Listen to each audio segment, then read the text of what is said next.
जब रात गहरी होने लगती है और बाहर का शोर धीरे धीरे शांत हो जाता है, जब घर की बत्तियां बुझने लगती हैं और शरीर बिस्तर पर आराम चाहता है, ठीक उसी समय मन के भीतर एक अजीब सी हलचल शुरू हो जाती है। जैसे दिन भर चुप बैठा कोई बच्चा अचानक बोलने लगे, जैसे दिन भर दबा हुआ कोई दरवाजा रात में अपने आप खुल जाए। और तब प्रश्न उठता है कि आखिर सोने से पहले ही विचारों का यह तूफान क्यों आता है? क्यों दिन भर जो बातें मन ने नहीं कही, वे रात के सन्नाटे में इतनी तेज आवाज में बोलने लगती हैं? ओशो कहते हैं कि मन का स्वभाव शोर है और चेतना का स्वभाव मौन। लेकिन दिन में हम मन को व्यस्त रखते हैं, उसे काम, मोबाइल, बातचीत, जिम्मेदारियों और भाग दौड़ में उलझाए रखते हैं। इसलिए वह थका हुआ नहीं बल्कि दबा हुआ रहता है। और जो दबा होता है वह कभी भी शांत नहीं होता, वह अवसर की प्रतीक्षा करता है। और रात वही अवसर है, क्योंकि रात में न कोई अपेक्षा होती है, न कोई लक्ष्य, न कोई दिखावा, न कोई सामाजिक भूमिका।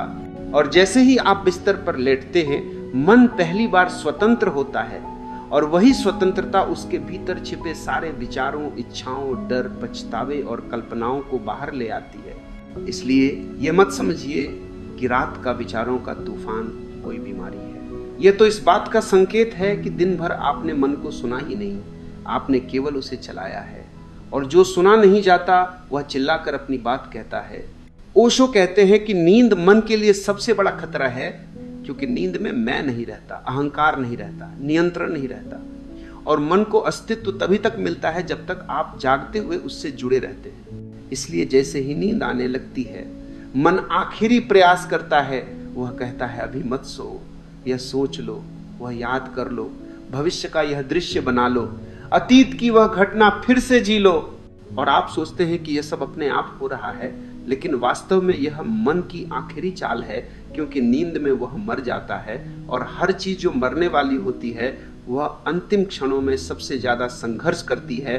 इसलिए विचारों का तूफान नींद का दुश्मन नहीं है, वह नींद के आने का संकेत है। समस्या तब पैदा होती है जब आप उससे लड़ने लगते हैं, जब आप कहते हैं कि मुझे सोना है, मुझे सोच बंद करनी है, मुझे यह दिमाग चुप कराना है। और यही वह क्षण है जहां आप हार जाते हैं, क्योंकि मन को रोका नहीं जा सकता, उसे दबाया नहीं जा सकता, उसे आदेश नहीं दिया जा सकता। मन आदेश से नहीं, समझ से शांत होता है।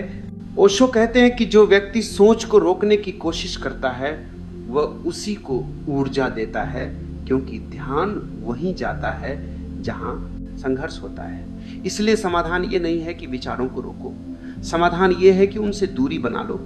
जैसे सड़क पर चलते हुए लोग हों और आप खिड़की से उन्हें देख रहे हो, वे आ जा रहे हैं लेकिन आप उनसे जुड़ नहीं रहे। वैसे ही बिस्तर पर लेटे हुए विचार आए हैं तो उन्हें आने दो, जाने दो।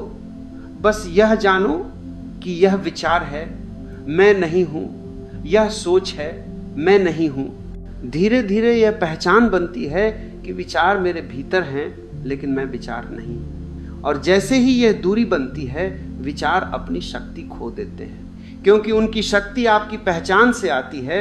जब तक आप कहते हो यह मेरी सोच है, तब तक वे जीवित हैं। और जिस क्षण आप केवल देखने वाले बन जाते हो, उसी क्षण नींद अपने आप उतरने लगती है, बिना प्रयास, बिना संघर्ष, बिना किसी तकनीक के।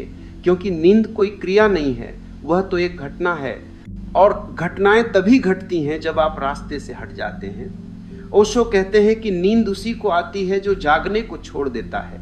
और जागने को छोड़ने का अर्थ है मन को छोड़ देना, उसे दबाना नहीं, बस उसके साथ पहचान तोड़ लेना। और यह अभ्यास रात के लिए नहीं है, यह जीवन के लिए। क्योंकि जो व्यक्ति दिन में भी विचारों का गवाह बनना सीख लेता है, उसकी रातें शांत होने लगती हैं। और जिसकी रातें शांत हो जाती हैं, उसका जीवन अपने आप ध्यान बन जाता है। और जब कोई व्यक्ति इस सच्चाई को पहली बार महसूस करता है कि विचार आते हैं लेकिन वह स्वयं विचार नहीं है, तब एक बहुत सूक्ष्म लेकिन गहरा परिवर्तन घटित होता है। क्योंकि अब वह मन के साथ युद्ध में नहीं है, अब वह मन का शत्रु नहीं बल्कि साक्षी बन गया है। और साक्षी होने में एक अद्भुत शांति छिपी होती है, क्योंकि साक्षी कुछ करता नहीं, वह केवल देखता है। और देखने में कोई थकान नहीं होती, थकान तो करने में होती है। दिन भर हम सोचते हैं, निर्णय लेते हैं, तुलना करते हैं, योजना बनाते हैं, पछताते हैं, उम्मीद करते हैं। और ये सब करना मन को थका नहीं देता, बल्कि मन को और अधिक बेचैन बना देता है। क्योंकि मन की भूख कभी पूरी नहीं होती, वह जितना सोचता है उतना ही और सोचना चाहता है। इसलिए रात को जब आप बिस्तर पर लेटते हैं और शरीर विश्राम चाहता है, तब मन अचानक सक्रिय हो जाता है, क्योंकि दिन भर उसे जो ईंधन मिला है वह अब जलने का समय मांगता है। यह ठीक वैसा ही है जैसे आपने दिन भर लकड़ियां जमा की हों और रात को आग अपने आप जल उठे और आप सोचें कि आग क्यों जल रही है, जबकि आग तो उसी लकड़ी का परिणाम है जो आपने दिन में इकट्ठा की थी। ओशो कहते हैं कि रात की अशांति दिन की अचेतनता का परिणाम होती है, और इसलिए जो व्यक्ति दिन में थोड़ा थोड़ा जागरूक होना शुरू कर देता है, उसकी रातें अपने आप शांत होने लगती हैं, क्योंकि तब मन के पास रात के लिए कुछ बचा ही नहीं रहता। वह दिन में ही देखा, समझा और छोड़ा जा चुका होता है। लेकिन अधिकांश लोग दिन में अपने मन से भागते हैं और रात में मन उनका पीछा करता है, और फिर वे कहते हैं कि नींद नहीं आती, जबकि सच्चाई यह है कि वे स्वयं अपने भीतर शांति नहीं लाते। वे चाहते हैं कि नींद उन्हें कुछ दे दे, जबकि नींद कोई दवा नहीं है। नींद तो आपके पूरे दिन का प्रतिबिंब है। जैसी आपकी जागृति होती है वैसी ही आपकी नींद होती है। इसीलिए ओशो कहते हैं कि अगर रात में विचार बहुत आते हैं तो इसे समस्या मत समझो, इसे अवसर समझो, क्योंकि यह पहली बार है जब मन बिना किसी मुखौटे के आपके सामने है। वह वैसा ही है जैसा वह वास्तव में है, बिखरा हुआ, असंतुष्ट, डरा हुआ, अधूरा, बुरा। और अगर आप इस क्षण उसे देखने का साहस कर लेते हैं, बिना उसे बदलने की कोशिश किए, बिना उसे ठीक करने की इच्छा के, तो वही देखना ध्यान बन जाता है। और ध्यान से बड़ा कोई उपाय नहीं है। ध्यान का अर्थ यह नहीं है कि आप कुछ विशेष अवस्था में पहुंचे। ध्यान का अर्थ केवल इतना है कि जो है उसे वैसे ही देखो, और जैसे ही आप विचारों को वैसे ही देखने लगते हैं, उनमें एक दूरी बनती है और उसी दूरी में शांति जन्म लेती है। यह शांति किसी प्रयास से नहीं आती, ये शांति स्वाभाविक होती है, क्योंकि अब आप अपने स्वभाव के साथ हैं। ओशो कहते हैं कि मन स्वभाव नहीं है, मन तो एक आदत है, और आदत को देखने मात्र से वह ढीली पड़ने लगती है। इसलिए रात को जब विचारों का तूफान आता है, तब घबराओ मत, तब आंखें बंद करके भीतर बैठ जाओ और हर विचार से कहो कि आओ, तुम्हें देखा जा रहा है, कोई विरोध नहीं, कोई समर्थन नहीं, बस एक शांत उपस्थिति। और धीरे धीरे आप देखोगे कि विचारों के बीच अंतराल आने लगे हैं, दो विचारों के बीच एक छोटा सा खालीपन, और वही खालीपन नींद का द्वार है, क्योंकि नींद खालीपन में ही उतरती है, शोर में नहीं।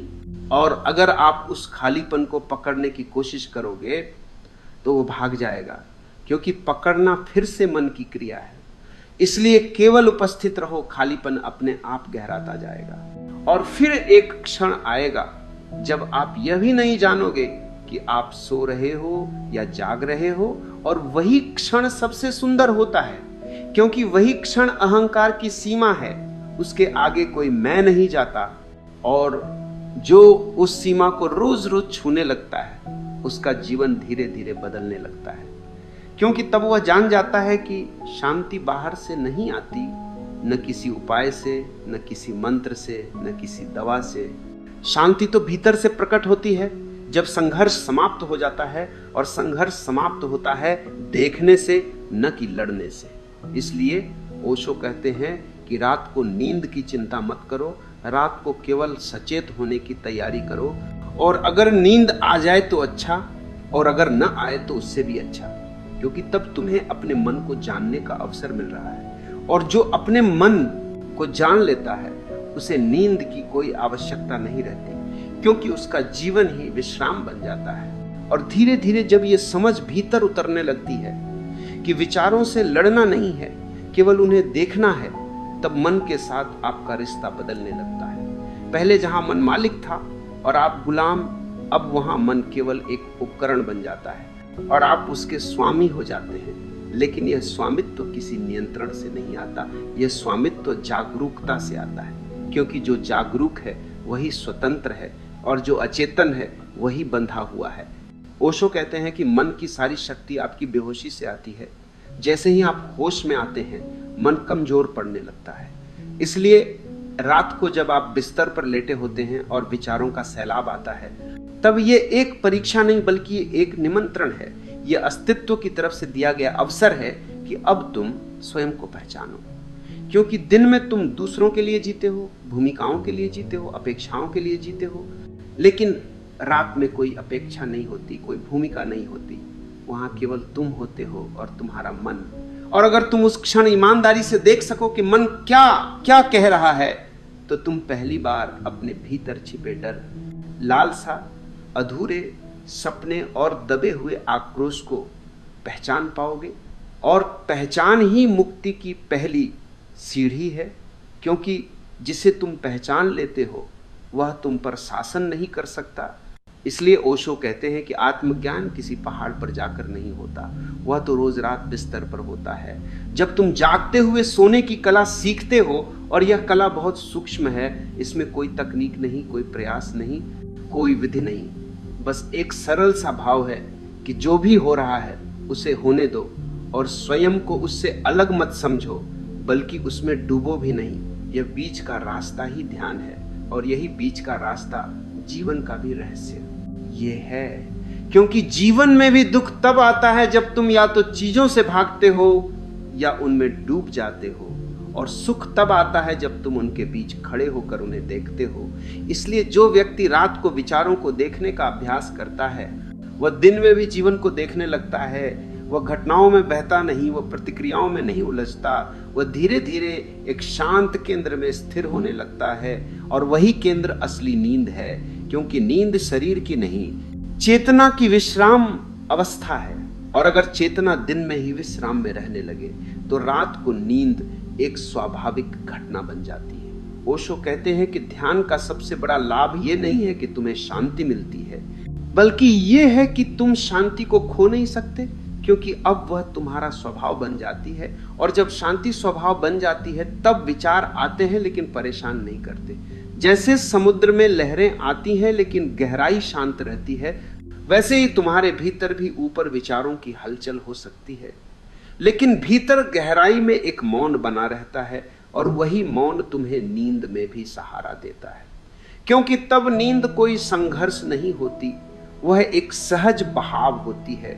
जैसे नदी सागर में गिरती है बिना यह पूछे कि अब क्या होगा, और यही भरोसा नींद की कुंजी है। क्योंकि जो व्यक्ति भरोसा नहीं कर पाता वही जागता रहता है, और भरोसा केवल अस्तित्व पर नहीं स्वयं पर होता है कि जो होगा ठीक होगा, कि विचार आएंगे तो भी कुछ बिगड़ेगा नहीं, कि नींद ना आए तो भी कुछ खो नहीं जाएगा। और जिस क्षण ये भरोसा भीतर उतर जाता है उसी क्षण मन को लड़ने का कारण नहीं मिलता, क्योंकि मन डर से ही सक्रिय होता है, डर से ही सोचता है, डर से ही भविष्य बनाता है, और नींद का अर्थ है डर का पूर्ण अभाव।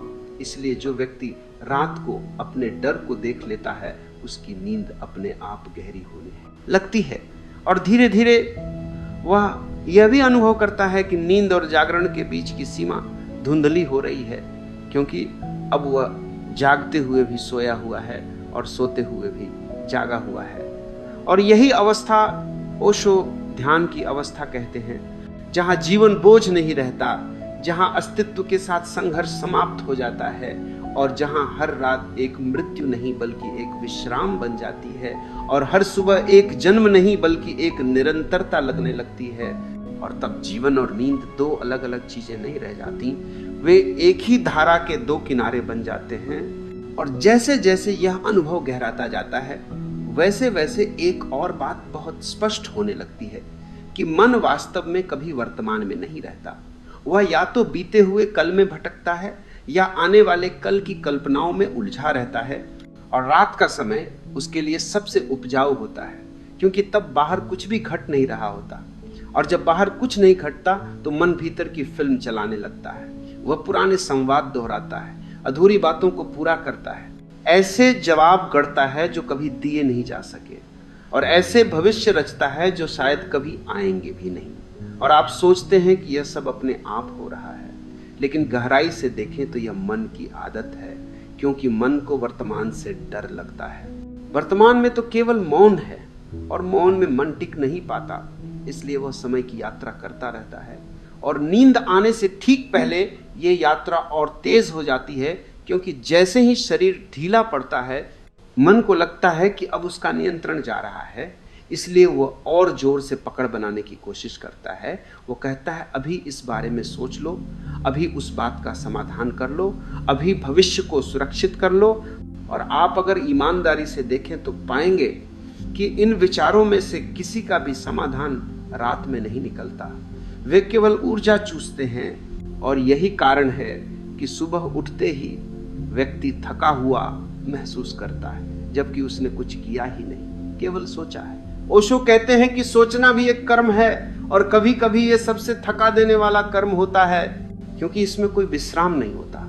इसीलिए जो व्यक्ति रात को भी सोचता रहता है वह जीवन में कभी पूरी तरह विश्राम नहीं कर पाता, और फिर वह ध्यान, मंत्र, उपाय खोजता रहता है। जबकि समाधान बहुत सरल है। समाधान ये नहीं है कि सोच बदलो, समाधान ये है कि सोच से बाहर आओ, और सोच से बाहर आने का एक ही रास्ता है, साक्षी होना। जब विचार आए तो उनसे पूछो नहीं, उनसे उलझो नहीं, बस उन्हें गुजरने दो। जैसे ट्रेन स्टेशन से गुजरती है और आप प्लेटफॉर्म पर खड़े होकर उसे जाते हुए देखते हैं, आप न उसमें चढ़ते हो न उसे रोकते हो, बस देखते हो। और देखते देखते एक क्षण ऐसा आता है जब प्लेटफॉर्म पर केवल आप ही बचे रहते हो। ट्रेनें चली जाती हैं और वही क्षण विश्राम का क्षण होता है, वही क्षण नींद का द्वार होता है। लेकिन यह द्वार तभी खुलता है जब आप प्रयास छोड़ देते हैं, क्योंकि प्रयास स्वयं एक तनाव है और नींद तनाव में नहीं आती। इसलिए ओशो कहते हैं कि अगर नींद नहीं आ रही है तो नींद लाने की कोशिश मत करो, बस लेटे रहो, आंखें बंद करो। शरीर को कहो कि वह चाहे सोए या न सोए, तुम्हें कोई आपत्ति नहीं, और मन से कहो कि वह जो चाहे करे। और जैसे ही यह अनुमति भीतर से आती है, मन को लड़ने का कारण नहीं मिलता, क्योंकि मन विरोध से जीवित रहता है, और जहां विरोध नहीं वहां मन धीरे धीरे शांत हो जाता है। यह ठीक वैसा ही है जैसे बच्चा तब तक रोता है जब तक आप उसे चुप कराने की कोशिश करते हैं, और जैसे ही आप उसे रोने की अनुमति दे देते हैं वो अपने आप शांत हो जाता है, क्योंकि अब उसे ध्यान मिल गया। और मन भी एक बच्चा ही है जिसे आपने जीवन भर अनसुना किया है, इसलिए रात को वह रोता है। और अगर आप उस रोने को सुन लें, बिना उसे दबाए, बिना उसे बदलने की कोशिश किए, तो वह रोना गीत बन जाता है, और वही गीत आपको नींद में ले जाता है। और धीरे धीरे आप यह भी देखेंगे कि विचारों की तीव्रता कम हो रही है। वे पहले जितने जोर से नहीं आते, क्योंकि अब उन्हें आपकी पहचान नहीं मिल रही, अब आप उनके साथ नहीं बह रही। और यह अभ्यास जितना रात में काम करता है उतना ही दिन में भी, क्योंकि जो व्यक्ति रात को गवाह बन सकता है वह दिन में भी गवाह बन सकता है। और तब जीवन की घटनाएं उसे हिलाती नहीं, लोग उसे परेशान नहीं करते, परिस्थितियां उसे तोड़ती नहीं, क्योंकि अब उसके भीतर एक केंद्र बन गया है जो अडिग है, शांत है, और वही केंद्र असली विश्राम है, वही असली नींद है। और जब यह केंद्र स्थिर हो जाता है तब रात केवल सोने का समय नहीं रह जाती, वह ध्यान का समय बन जाती है, वह स्वयं से मिलने का समय बन जाती है। और तब व्यक्ति नींद से डरता नहीं बल्कि उसका स्वागत करता है, क्योंकि अब वह जान गया है कि नींद कोई अंधकार नहीं है, नींद चेतना का विस्तार है। और जो व्यक्ति इस विस्तार को स्वीकार कर लेता है उसका जीवन धीरे धीरे भयमुक्त हो जाता है। और जब यह भयमुक्ति धीरे धीरे भीतर उतरने लगती है तब व्यक्ति एक बहुत सूक्ष्म लेकिन निर्णायक बात को समझने लगता है कि नींद कोई लक्ष्य नहीं है जिसे पाया जाए। नींद तो एक प्राकृतिक अवस्था है जो तब आती है जब भीतर कोई विरोध नहीं बचता, जब जीवन के प्रति, स्वयं के प्रति, विचारों के प्रति कोई युद्ध शेष नहीं रहता, क्योंकि युद्ध ही जागरण को मजबूर करता है और शांति ही नींद को आमंत्रित करती है। ओशो कहते हैं कि मनुष्य दिन भर जिस तरह जीता है रात उसी का निष्कर्ष होती है, और इसलिए अगर रात में विचारों का तूफान आता है तो वह दोष नहीं है, वह केवल यह दिखाता है कि दिन में बहुत कुछ अनकहा, अनदेखा, अधूरा रह गया है। और इस समझ के साथ जब कोई व्यक्ति रात को बिस्तर पर लेटता है तब उसका लेटना बदल जाता है। वह अब नींद पाने नहीं लेटता, वह विश्राम में उतरने लेटता है। और विश्राम का अर्थ है जो है उसे स्वीकार करना, चाहे वह बेचैनी हो, चाहे विचार हो, चाहे डर हो, क्योंकि स्वीकार में ही रूपांतरण छिपा होता है, विरोध में नहीं। और जैसे ही यह स्वीकार भीतर से आता है, मन की गति अपने आप धीमी होने लगती है, क्योंकि अब उसे पकड़ने के लिए कुछ नहीं मिल रहा। अब आप उसके शिकार नहीं हैं, अब आप उसके दर्शक हैं। और दर्शक के सामने कोई भी नाटक अधिक देर तक नहीं चल सकता। इसलिए विचार आते हैं, थोड़ी देर ठहरते हैं और फिर चले जाते हैं। और उनके जाने के बाद जो शून्य बचता है वही नींद का द्वार है, वही मौन है, वही ध्यान है और वही जीवन का सत्य है। क्योंकि वही शून्य दिन में भी मौजूद रहता है, बस हम उसे देखने का साहस नहीं करते। और रात वह साहस सिखाती है, क्योंकि रात में कुछ करना नहीं होता, कुछ पाना नहीं होता, कुछ साबित नहीं करना होता। और इसीलिए रात ध्यान के लिए सबसे अनुकूल समय है। अगर आप उससे लड़े नहीं, अगर आप उसे किसी समस्या की तरह न लें, बल्कि उसे एक मित्र की तरह स्वीकार करें। और जब कोई व्यक्ति इस मित्रता में उतर जाता है तब उसकी नींद केवल शरीर को नहीं, उसकी आत्मा को भी विश्राम देती है। और तब सुबह जागना भी एक संघर्ष नहीं रह जाता, वह एक सहज प्रवाह बन जाता है। क्योंकि अब नींद और जागरण दो विपरीत अवस्थाएं नहीं रह जाती, वे एक ही चेतना के दो रंग बन जाते हैं। और यही ओशो का गहरा रहस्य है कि जीवन को दो हिस्सों में मत बांटो, न दिन और रात में, न जागरण और नींद में, न सोच और ध्यान में। सब कुछ एक ही धारा है और उस धारा में बहने का अर्थ है प्रतिरोध छोड़ देना। इसीलिए अगली बार जब आप सोने जाएं और विचारों का तूफान आए तो परेशान मत हो ना। ये मत कहना कि फिर वही हो रहा है, बल्कि मुस्कुरा कर कहना कि अच्छा हुआ तुम आ गए, अब तुम्हें देखा जाएगा। और इस देखने में कोई तनाव नहीं, कोई प्रयास नहीं, केवल एक शांत उपस्थिति। और धीरे धीरे आप महसूस करेंगे कि विचारों का तूफान अब तूफान नहीं रहा, वह केवल बादलों की आवाजाही है। और आप आकाश बन चुके हैं। और आकाश कभी परेशान नहीं होता कि बादल क्यों आए, वो जानता है कि आना जाना उनका स्वभाव है और स्थिर रहना उसका स्वभाव है। और जब यह पहचान स्थिर हो जाती है तब नींद कोई समस्या नहीं रहती, तब रात कोई चुनौती नहीं रहती, तब जीवन बोझ नहीं रहता। और तब हर रात एक गहरा ध्यान बन जाती है और हर नींद एक छोटा सा समाधि का अनुभव बन जाती है। और उसी समाधि में ओशो कहते हैं कि मनुष्य पहली बार वास्तव में जीना सीखता है, क्योंकि जो गहराई से सो सकता है वही गहराई से जाग सकता है। और जो गहराई से जाग सकता है वही जीवन के रहस्य को समझ सकता है। और वही समझ धीरे धीरे सब कुछ सरल कर देती है, मौन कर देती है, सहज कर देती है।